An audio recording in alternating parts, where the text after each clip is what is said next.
Olá, aqui é o pastor Valdir Veiga e esse é o canal Gotas de Conhecimento. Hoje nós estamos no episódio 36 da série de mensagens Conhecendo a Bíblia e nós vamos falar do livro de Êxodo. Não saia daí, fique conosco até o final porque tem bastante coisa interessante. Depois da vinheta.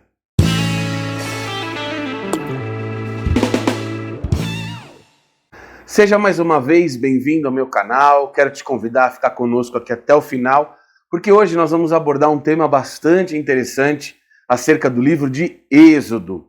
Este nome, Êxodo, vem da versão Septuaginta, que é a versão dos 70.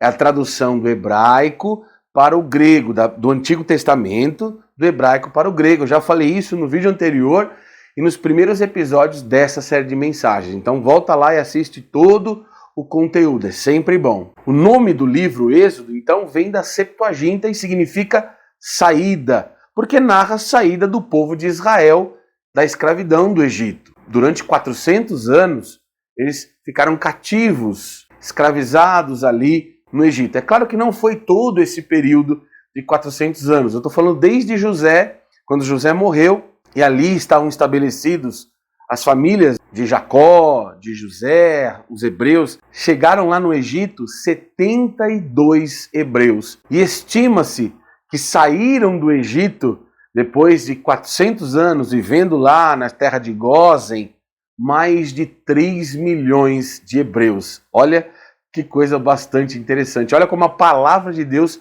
e a promessa feita a Abraão, que a descendência dele se multiplicaria como a areia do mar, como as estrelas do céu, verdadeiramente se cumpriu. Olha quantos saíram de lá do Egito. Chegaram 72, a família de José, e depois saíram com Moisés mais de 3 milhões de judeus. Porém, o nome original do livro em hebraico é Shemot, que significa estes nomes, que são as primeiras palavras do livro de Êxodo. As primeiras palavras é Shemot, que significa estes nomes. O autor, como a gente já falou, o autor do Pentateuco, Moisés.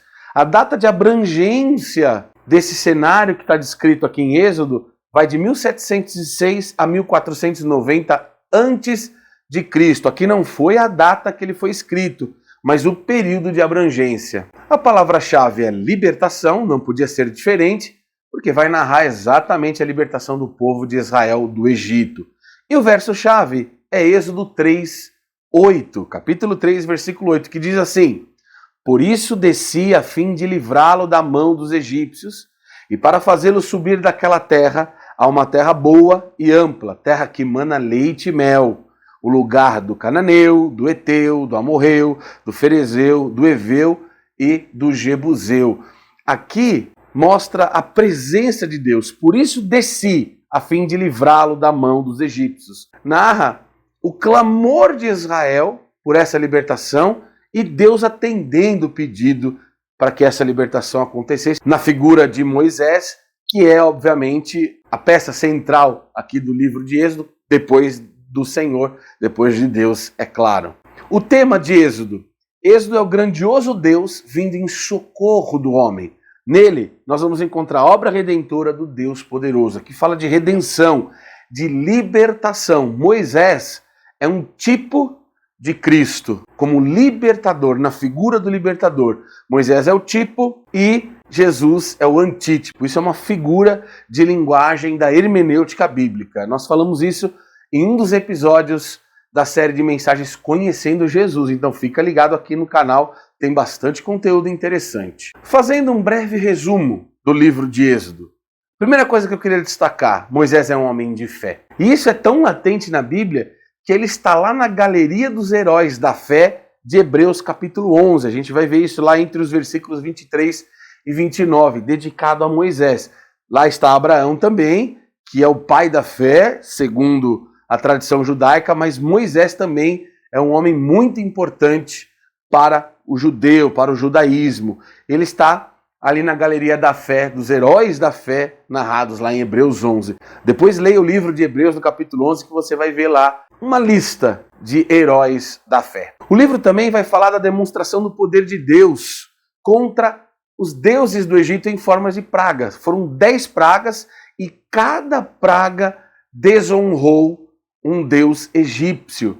Em cada uma das pragas que foi enviada, um deus egípcio, um deus pagão foi envergonhado. Outra coisa interessante no livro do Êxodo, enquanto os israelitas não passaram sob o sangue da Páscoa, não puderam deixar o Egito, pois sem derramamento de sangue não haveria remissão de pecados. Isso está lá em Hebreus 9:22.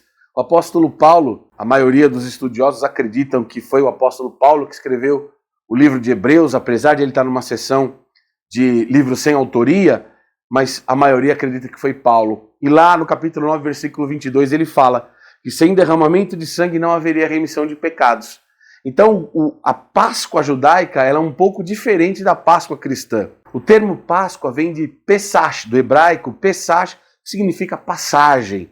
E narra justamente esse período da história de Israel em que eles deixaram de ser uma nação escrava para ser uma nação peregrina no deserto até conquistar a terra prometida. E isso vai estar registrado lá no livro de Josué, que a gente vai aprender mais para frente aqui na série de mensagens Conhecendo a Bíblia. Então, fica ligado. Outro fato importante do livro está narrado lá no capítulo 14, que é a travessia do Mar Vermelho.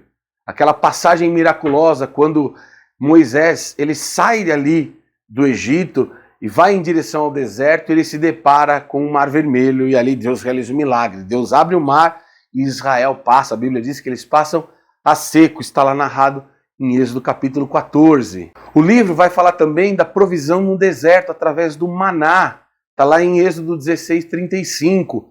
Maná quer dizer o que é isso no hebraico. A palavra maná no hebraico quer dizer o que é isso? Porque era algo extraordinário que acontecia.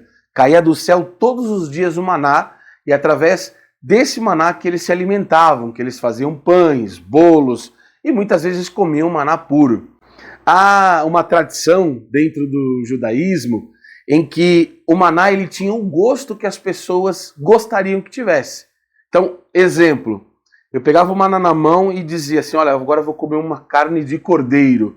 E quando a pessoa mastigava o maná, ele sentia o gosto de uma carne de cordeiro. Isso não é a Bíblia que diz, mas é a tradição que diz que cada um sentia o gosto que gostaria de sentir. Por isso que maná é o que é isso, não tem uma explicação.